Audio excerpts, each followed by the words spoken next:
Helo, siwmai. Fel rhan o'n gyfres fideos ar rhwystrau ymarfer corff, mi fydd ein hymarferydd lles seicolegol Bethan Rhwystr yn sôn am gymhelliant. Mi fydd hi'n esbonio'r strategaethau a'r camau a gall person gymryd i gadw fynd ac i gadw cymhelliant. Hi everyone, my name is Beth and I'm one of the psychological wellbeing practitioners in the wellbeing service, and this is another video as part of our mini-series exploring some common barriers to exercise that people might face. Again, if you would like to get a bit more information about this or explore this in maybe a bit more of an interactive way, please consider coming along to our Barriers to Exercise workshop. So the barrier that we're going to be looking at today is a very common one that we do hear from a lot of staff and is really common in general in the public, is motivation. I just don't have the motivation to exercise. I just can't be bothered, right? Really common one. The interesting thing about motivation, and what I'm about to say is going to sound quite counterintuitive, but the interesting thing about motivation is that we tend to wait for motivation to appear before we do something like exercise, right? So most of us will sit in the house and think, maybe I could go for a walk, but I can't really be bothered. And we wait for that motivation to just appear. Now, this sounds a bit counterintuitive, but we almost have to make motivation happen. Motivation won't just suddenly appear, on its own. For a lot of people, the motivation to exercise comes after they start exercising, once they start to experience the positive benefits of it, right? Because exercise is hard work, it's effortful.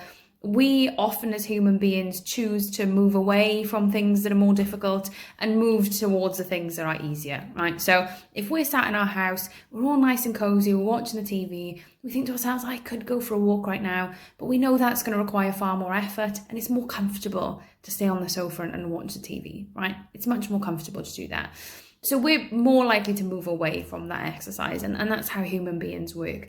So the motivation for exercise, again, often comes once people start to experience those positive benefits, but that's after they've actually started doing the exercise. So what this means is that we have to try and find other ways to motivate ourselves the first few times, right? It's going to feel a little bit like push starting a car uphill, right? It's going to take a lot of effort to start that exercise. But once we're in that regular routine and we're seeing those positive benefits, it becomes easier and easier. Now, in terms of thinking about how we can motivate ourselves, the first thing is to think about breaking it into smaller chunks. Our brain can quite easily become quite overwhelmed by big tasks. So if we're thinking to ourselves, right now I've got to go and change, put my trainers on, go out, go for my walk for a couple of miles, come back, get changed again, maybe have a shower, that sounds like a huge task. And the brain is more likely to think, that's going to require a lot of effort. That's a big task. I feel overwhelmed by that. Break it down into smaller chunks, right? So say to yourself, I just have to get my trainers on. Right, that's all you have to do. Just focus on putting the trainers on. Then once the trainers are on, I just have to leave the house. So I just have to step outside, right? I just have to walk to the end of the street. Just walk to the end of the street. Right? I just have to walk to that next lamppost. Walk to that next lamppost. So we're breaking it down into those smaller chunks. Now this works in a few ways. The first thing is it doesn't seem like such a big task, so it seems almost easier to kind of deal with. But also it kind of builds our confidence as we're going. So we get through the first couple of chunks and we think, this is actually all right. I'm doing okay. I'm doing well here. I can carry on. So does that.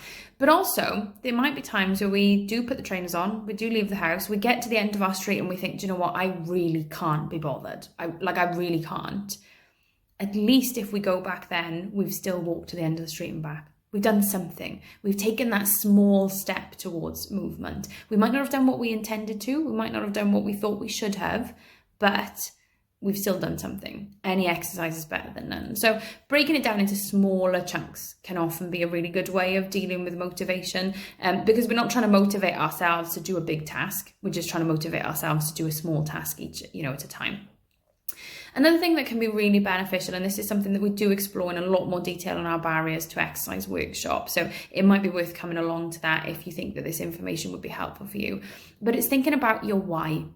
It's thinking about why do I bother? When I'm sat on the sofa and I think to myself, I could go for a walk right now, or I should go for a walk right now. Why? Is it just because society tells us that we should? Is it because we feel like we should because other people in our lives tell us that we should? Or is there a lifestyle that we want to live? Is there a certain life that we want to live that we're not living right now? Is there a value? Is there something, underneath all of the difficult emotions about exercise? Is there something that is driving us or kind of pushing us to do it? Again, it's natural for us to want to move away from things that are difficult and uncomfortable, but it might be that actually we've got a value there. We've got something that really would drive us with exercise. So really tap into that and think, okay, why should I be going for a walk right now? And is it something that I want? Is that the life that I want to live? And how can I connect that to a value that is going to help to kind of motivate me? Those times where it feels difficult to exercise, can I tap into something deeper inside me? What's really difficult about motivation with exercise is that even people who regularly exercise will have days where they just don't feel motivated to do it. That's not abnormal. So even people who are probably Olympic athletes have days where they think, I really can't be bothered with this today. We all get those days. So it's about tapping into something deeper in us. What do I really value? What's the life that I want to live? What do I want my life to look like in 5, 10, 15 years' time? And what is going to help me get to that? What kind of activity can I do to help me kind of move towards that life that I want to live rather than kind of moving away from it? Also think about kind of long-term gains. So again, exercise in the short term is effortful. It's uncomfortable. It's not something that we might enjoy in the short term. But what is the long-term gain? Remind ourselves of what the long-term positive benefits are for us, specifically for us.